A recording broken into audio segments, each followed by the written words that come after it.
Guys, Japan made a huge mistake and we at HDG Cars are paying for it. So,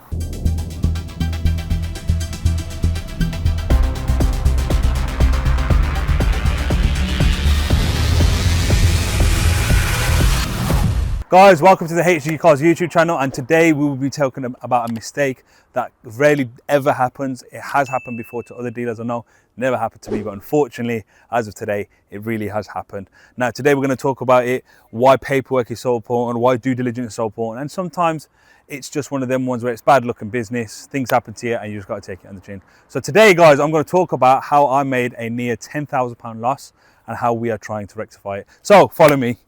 So this is the dingier part of the showroom. As you know, the showroom is just over there and the unit's over there. However, we've also got this yard that we borrowed from a friend essentially.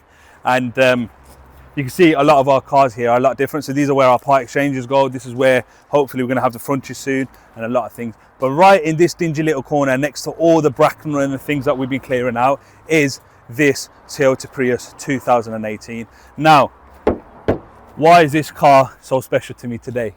Well, because of two pieces of paperwork and two missing parts in that piece of paperwork, this car cannot be registered in the UK, is essentially a dud, and is over a £10,000 loss for HDG Cars. Bought a Prius, it's come in 6,000 miles away from its original home through the container at Southampton, taken out of Southampton, driven all the way down here, IVA paid for, taxes, Nova, application, absolutely everything paid for, and because of all two missing things on a piece of paper, the vehicle is a dud, it cannot be registered, and we have paid the ultimate price. And the best thing about it is the car is absolutely fine. There's nothing wrong with it. It runs and drives beautifully. It's a great example, but it just can't be registered, and we have made a huge loss. So guys, a lot of you have been watching the video think, yo, shut up man, just tell us what it is. So let me tell you what it is. It's called the specification number and the classification number. When you get your blue export certificate, as you can see on the screen over here, you get two little boxes which show classification and specification. Now these are uber important numbers that come from the manufacturer to tell you exactly the identification of the vehicle and how it's classified in its country of origin. Now with those two things, the UK use that to ensure the vehicle is of standard and make sure the vehicle is of complete approval. Now, absolutely perfect vehicle right here. As you can see, we've got another one next to it which has just been sold as well. This is slightly newer shape. However, because of that, HDG Cars have made a loss. Now, how do we go about checking and ensuring that this never happens again? There's a few things we can do. So guys, the issue is with the classification specification, they are from the manufacturer. We can't just guess them. We can't put them in ourselves. We can't just say, oh, but this Prius is exactly the same as this one, so it must be the same. Unfortunately, they have to come from the manufacturer. Now, there are multiple reasons why the specification or classification might not be there. A lot of them are clerical reasons. However, for us, we need to ensure that's there. So now, because of that £10,000 loss that HDG has made, I'm making this video to tell you it's not always glitz and glamour at the showroom. We're not just buying and selling cars all the time, flying around. There's a lot of internal issues. Now, this is one of the biggest ones, and I wanted to make this video for your information to make sure it doesn't happen to you. Now, why is it Japan's fault or not HDG Cars? The reason being is, we specifically say that we need the specification and classification and do not bid on the vehicle or do not buy the vehicle if it doesn't have those two things. And luckily, after importing close to 1,000 cars, if not a little bit more than 1,000, you know, this has never ever happened to us before. However, as the law of averages go, eventually something's going to happen, and it has eventually happened to us. Now, what are the processes and steps to make sure it doesn't happen again? And what do we do now to make sure we rectify the situation? Right, follow me.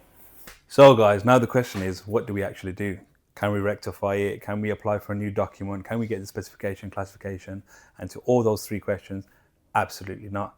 However, the first question, we can actually rectify it, but in a different way. So there's absolutely nothing we can do about the documentation. If it doesn't come in the export, it doesn't mean it has it there. And if it doesn't have it there, then it can never, ever be registered in the UK or supporting countries.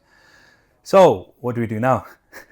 Thankfully, our Japanese suppliers have admitted liability, and because of the amazing relationship we have with them, they have agreed to return said vehicle.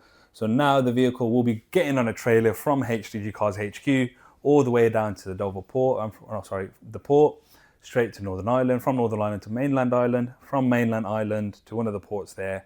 It will then go to 6,000 miles across the world back to the land of the rising sun, whereby the dealer partners will pick it back up, refund our money, and we'll carry on as normal. However, that isn't without a loss to us. Now, why isn't it a loss to us? First of all, it's the opportunity cost. The opportunity cost of it being 6 to 8 months of wasted time, effort, taxes, duty paid, no applications done, the manpower, the delivery, the IVA approval process, getting the car IVA ready, changing tyres, ensuring the fog light is of regulation, changing it from kilometres to miles per hour, and so on and so forth, including a little bit of bodywork if need be, polishing, detailing, everything has gone to absolute waste.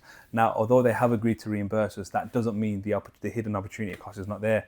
You know, if we were to make, say £2,000 of that vehicle, 2,500, we've obviously first lost that, so we've lost the profit, and on top of that, that £8,000 that we could have played with and made more money has now gone. Now, the other issue is that car's going to take another 3 months to probably get from Japan if the vehicle's picked up today, and then Japan have another 90 days to ensure that that vehicle is paid to us via their invoice. So we'll see that money back eventually, but I doubt we're going to see it sometime this year. That's just part of the business, unfortunately. So we are really blessed that our Japanese suppliers are able to take it back. However, it's just one of them ones. So we're about £10,000 down the drain at the moment. We might see it back eventually in the future. Who knows? It might just go somewhere here, there, everywhere. It's a dispute, and it's just one of them ones. The main reason of this video is to show you that importing from Japan and car dealerships generally, it isn't all hunky-dory. Now, this is more of a boring kind of video, but it's something that is really important. You need to know about these paperwork things, ensure that everything's in order, and need to make sure that, you know, these things don't happen to you. Luckily, as a business, we can still afford to have some losses as business goes because of our turnover and of our operation. However, if you are just starting out, you've got 5 cars, you just took a loan out to get them, borrowed from friends and family, and that happens to you, that could be the end of your business. So guys, always make sure you've got the specification, the classification, all the paperwork ready. You buy from a trusted source, and it needs to make sense. So guys, this video just shows us that it's not how it is. Welcome to the world of business. Welcome to the real world. You make losses sometimes. It's not all about profit and showroom and gleam and all that stuff. And yeah, that's about it really. So hdgcars.com. Things happen. Make sure you like, subscribe. Again, a little bit of a boring video, but hey ho, you need to know this, and make sure you comment, guys. So we'll see you in the next video.